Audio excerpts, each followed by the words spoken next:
right, this is kind of an interesting Harley-Davidson launch. I've just been riding the Road Glide ST, CVO Road Glide ST, and it has a track mode, a ride mode that's track and track plus.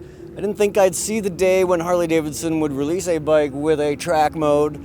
Part of the reason is because of the success of the King of the Baggers Championship, and I'm standing here next to the 2021 King of the Baggers champion, Kyle Wyman. Kyle, this bike is kind of a bit of a filtering down of your race bike. Can you tell me a little bit about how that's worked its way into the consumer's hands? No, it actually is, and something we're super proud of at Harley-Davidson to see this bike come to see the light of day. You know, this is the first model that's been released that really was not in the plan or in the docket, you know, before we went racing. So this one's been influenced by the race team, the success of King of the Baggers, the market shift in performance baggers, and like you said, having track mode that's based largely on a lot of the maps and things we've developed with the race team is pretty dang cool. So yeah, it's truly it's a direct connection to what we're doing in racing, not just from marketing, but from an engineering standpoint, because I mean all the guys that work on the team are the full-time engineers for product development. So it's all the same people, and everything trickles down into what we're doing with these new CVO Road Glide STs. And you've had liquid-cooled heads on your race bike for a couple years, and you've routed coolant to the rear head first, which Harley's consumer line didn't. And now on this bike, we've switched it around, right? Exactly. So, you know, the powertrain, the cooling, everything that we've had to learn to make those bikes last on the racetrack. The early days of King of the Baggers was a struggle managing heat, to say the least. Putting, you know, so much cylinder head temperature into these race bikes and you know, what we learned to make those things last on the racetrack has directly trickled down into what we have here for sure. And so what we got here is a 121 cubic inch Milwaukee-Eight. It's kind of like the CVOs that got launched 7 months ago last summer, but it doesn't have the variable valve timing. This one goes without that, but it's designed to be revier. So the RPM rev limit goes up to 5,900 RPM, 300 or 400 RPM jump.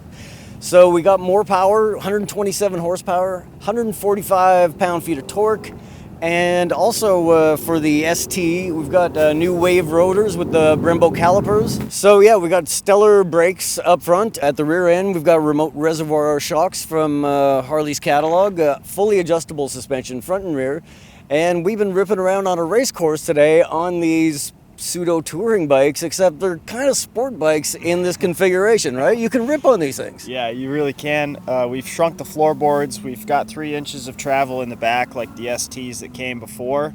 And like you said, with those brakes and everything coming, this suspension coming standard, fully adjustable, right out of the box is also a big step. And this is all new suspension that we've been developing. So a lot of the suspension of the last few years, the 2023 CVO saw a big jump in suspension, but this, with these new components, is another step even further. And another filter down from the racing department is carbon fiber. Got a carbon fiber console, the rear little hump there, and on the exhaust system. So carbon fiber is coming to Harley-Davidson's. It's making this a little bit lighter. So you got more power, you got lighter weight, you got better suspension.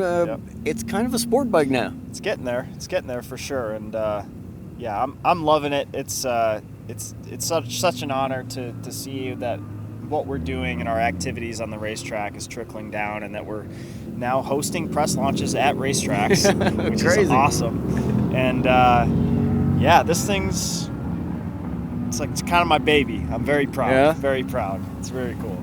Well, I can tell you it's a really fun bike to ride. For the full story, you got to go to AmericanRider.com. And if you like this video, give it a like and subscribe.